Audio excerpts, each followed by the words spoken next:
আসসালামু আলাইকুম এভরিওয়ান। এখন রান্না করছি পুঁই শাক, মিষ্টি কুমড়া, চিংড়ি মাছ দিয়ে। খুবই আনকমন একটা খাবার। 8-10 বছর আগে বান্ধবী শানুর বাসায় খেয়েছিলাম। ও কীভাবে রান্না করেছিল নো আইডিয়া।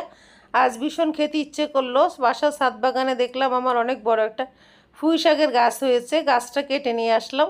তারপরে শাকগুলি কেটে কিউব কিউব করে মিষ্টি কুমড়াটা কেটে একসাথে কড়াইতে নিয়েছি। সাথে দিয়ে দিচ্ছি চিংড়ি মাছ, পেঁয়াজ কুচি, আবার কিছুটা পেঁয়াজ পেস্ট, রসুন পেস্ট, হাফ চামচ হলুদ, হাফ চামচের চেয়েও কম গুঁড়ামরিচ, হাফ চামচ ধনিয়া জিরা, স্বাদ মতো লবণ, পরিমাণ মতো তেল দিয়ে আমি ভালোভাবে কষিয়ে নিয়েছি। যখন একদম ফ্রাইড ফ্রাইড হয়ে গিয়েছে, সুন্দর একটা ফ্লেভার বের হয়েছে, তখন দিয়ে দিয়েছি পরিমাণ মতো পানি।